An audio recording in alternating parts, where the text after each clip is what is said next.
Hallo Leute und willkommen zurück auf meinem Kanal.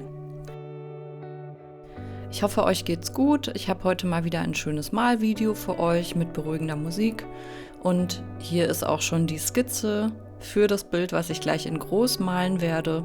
Das ist ein Auftrag gewesen, den ich über mehrere Tage auch gemalt habe und ist auch ein etwas größeres Bild, also seid gespannt. Lasst mir doch gerne ein Like oder ein Abo da, falls ihr euch für meine Inhalte interessiert. Ich mache hier Kunstvideos auf dem Kanal, ich zeige euch, wie ich male und gebe auch den einen oder anderen Tipp mal. Und ich mache auch manchmal Haushaltsvideos, also ist so ein kleiner Mischmasch aus Sachen, die ich einfach gerne mag. Und ja, willkommen, falls ihr neu seid und wenn nicht, willkommen zurück. Ja, das große Bild ist eine Landschaft auf Sylt, die ich hier gleich draufmalen werde bzw. vorzeichnen werde. Und das war, wie gesagt, ein Kundenauftrag. Und dafür male ich mir hier erstmal ein Raster auf meine Leinwand. Die Größe ist übrigens 1,20 Meter x 1,60 Meter, also ziemlich groß. Und weil ich ja die Skizze 1:1 übertragen möchte auf die große Leinwand, muss ich halt dieses Raster erstmal vorzeichnen und dann halt anhand der Kästchen gucke ich immer ganz genau, wo da was ist. Es muss ja nicht 100% genau sein, aber das hilft mir auf jeden Fall, um so eine grobe Richtlinie zu haben. Ich fange hier als erstes an, indem ich das Meer male, also die Meereslinie. Ist einfach meine persönliche Präferenz. Man kann auch mit dem Himmel anfangen, weil ich male einfach immer das Meer als erstes oder eigentlich so gut wie immer. Und danach kümmere ich mich um den Himmel. Ich glaube, so bei Landschaftsbildern ist es allgemein ganz sinnvoll, dass man sich von hinten nach vorne durcharbeitet, weil die Sachen, die im Hintergrund liegen, ja auch etwas verwaschener meistens sind oder verblauter. Also falls ihr das schon mal gehört habt, diesen Verblauungseffekt, je weiter was hinten in einem Bild ist, desto bläulicher und unschärfer wird es und desto weniger intensiv ist die Farbe auch. Also so an diese groben Richtlinien halte ich mich halt meistens bei den Gemälden.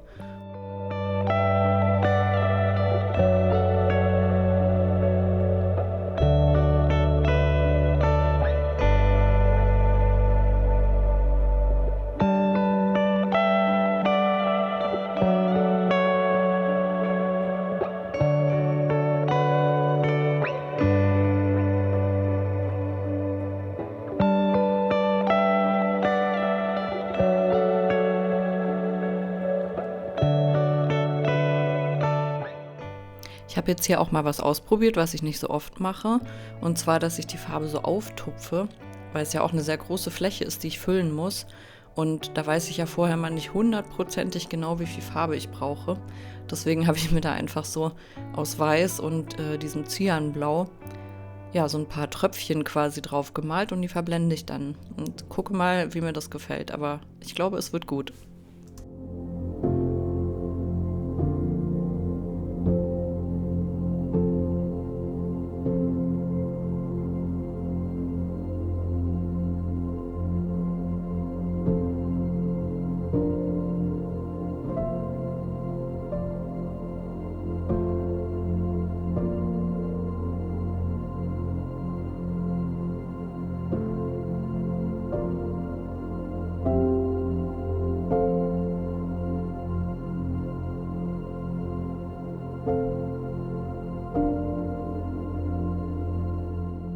Ich benutze ja auch sehr gerne mein Malmesser, um die Übergänge so ein bisschen zu verwischen und auch noch mal ein bisschen Struktur in die Farbe zu bekommen.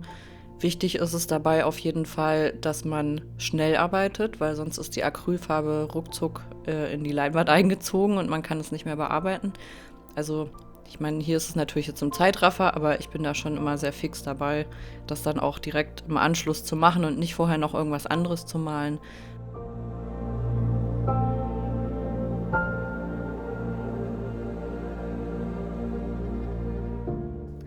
Ja, das Gebäude, was ich hier gerade male, nennt sich Sturmhaube.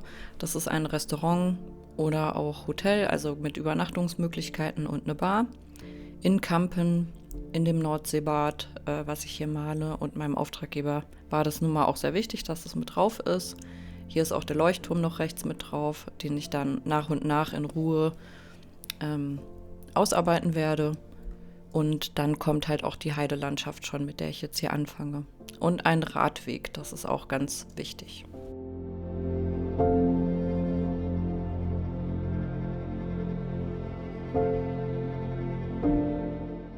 Das Bild ist natürlich auch so ein bisschen meine Interpretation von der Landschaft. Mein Auftraggeber hat mir Fotos aus dem Winter geschickt und die sollte ich in eine Sommerlandschaft umwandeln.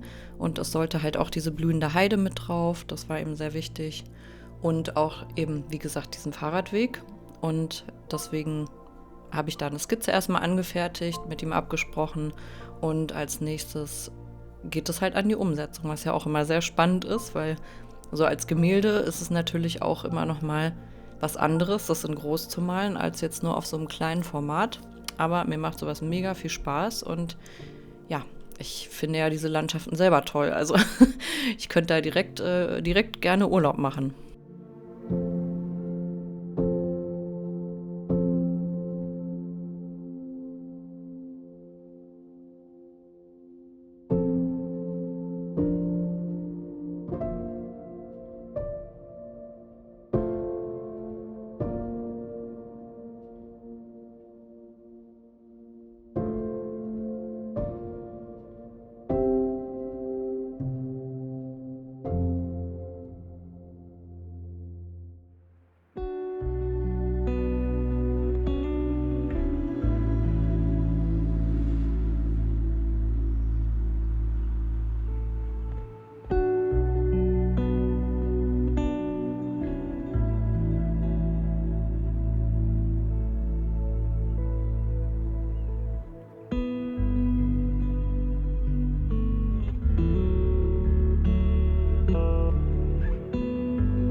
Ich glaube, was ich auch noch grob zu dem Bild sagen kann, ist, dass ich immer erstmal die groben Umrisse und alles gestalte und mich dann immer mehr ins Detail vorarbeite. Manchmal muss man ja auch noch ein bisschen was ändern zwischendurch. Aber so im Groben und Ganzen kann ich sagen, dass ich erst das Grobe male und auch die etwas trüberen Farben und das dann immer leuchtender und bunter wird am Ende. Aber seht selbst, wie ich das mache, weil am Ende ist es ja auch nochmal ganz anders als jetzt dieser Zwischenstand.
Ich benutze hier auch wie immer mein Malmesser, um ein bisschen Struktur in das Bild zu bekommen.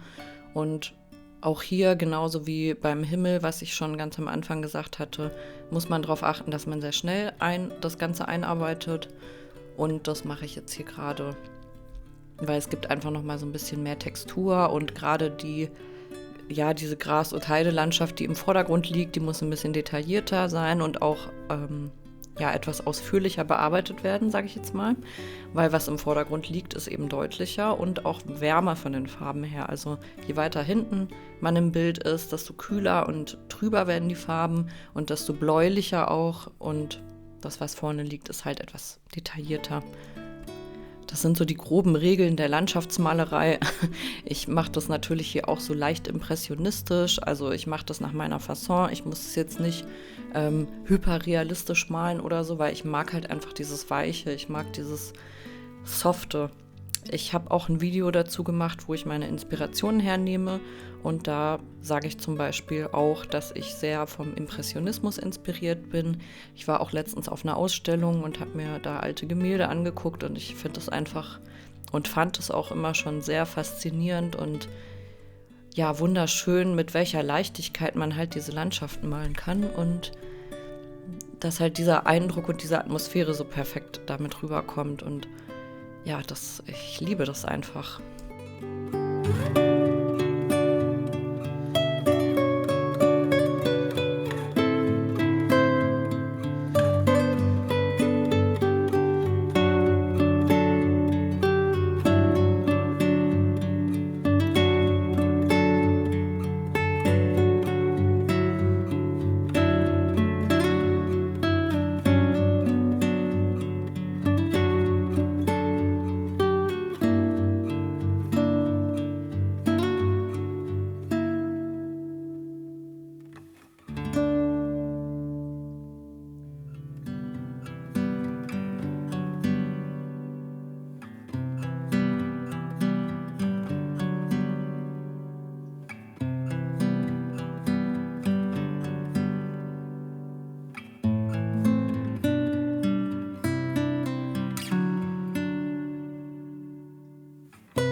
Hier bin ich auch wieder mit meinem Malmesser zugange und damit kann ich auch wunderbar diese ganzen kleinen Blüten und Büsche und Sträucher und so gestalten, weil ich da halt diese kleinen Lichtreflexionen auch besser mit einbringen kann, indem ich mir Farbe von einer Stelle runternehme und die an der anderen wieder absetze. Und dadurch entsteht halt, wenn man von weiter weg guckt, halt dieser Effekt, dass es halt wirklich aussieht, als ob diese Landschaft blühen würde. Und ich finde, das ist einfach sehr schön zu machen mit diesem Malmesser.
dieser Fahrradweg, der soll natürlich nicht so eindimensional aussehen. Der braucht auch nochmal so ein paar Lichtreflexionen, damit es halt auch wirklich aussieht wie so ein heller Sommertag. Und deswegen mache ich da immer noch mal ein bisschen Weiß rein an der einen oder an der anderen Stelle. Da gucke ich halt immer, wo das gut aussehen würde, damit das halt nicht nur, also damit nicht der Weg aus einer einzigen Farbe besteht, weil das ist halt auch wieder so eine Regel für mich, für die Landschaftsmalerei, dass man mit ganz vielen verschiedenen Farbschattierungen arbeitet. Und weil man das ja auch so sehen würde, wenn ich jetzt aus dem Fenster rausgucke, da gibt es ja auch ganz viele verschiedene Töne, ich sag mal in den Wolken oder so. Und die müssen da einfach alle mit rein. Und dann wirkt das Ganze halt auch realistischer und gibt dem auch noch mehr Tiefe.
Ich finde, hier kann man jetzt auch sehr schön schon erkennen, dass diese Landschaft blühen soll, dass da verschiedene Pflanzen sind und Blumen, die da gerade in voller Blüte stehen. Und genau diesen Eindruck wollte ich halt auch vermitteln. Das ist halt eine lebendige Landschaft und hell und freundlich und einladend und so, dass man halt am liebsten da jetzt spazieren gehen möchte.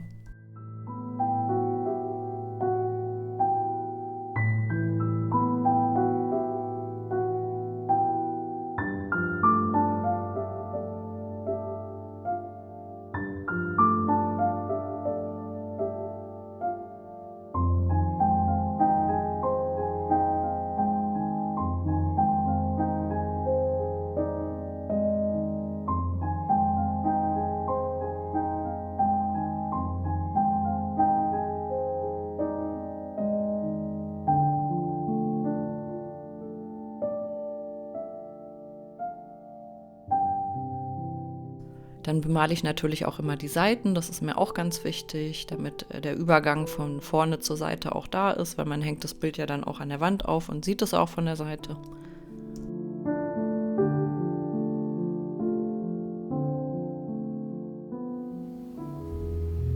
Ja, das Bild ist jetzt fertig. Hier seht ihr das Endergebnis. Und ich finde auch, dass diese Sommerstimmung sehr schön darüber kommt. Also diese Leichtigkeit und die Urlaubsstimmung, die ich rüberbringen möchte und die mein Kunde dann natürlich auch immer sehen soll, wenn er sich dieses Bild anguckt. Und ja, ich hoffe auf jeden Fall, dass es euch auch gefallen hat. Vielleicht war ja der eine oder andere Tipp für euch dabei. Ich wünsche euch auf jeden Fall noch einen schönen Tag und denkt immer an den Sommer, behaltet den Sommer im Herzen und dann geht es euch immer gut. Also ja, einfach sich diese schönen Naturlandschaften immer vorzustellen, das hilft mir auf jeden Fall durch den grauen Winter zu kommen. Und ich sage euch jetzt erstmal Tschüss und bis bald.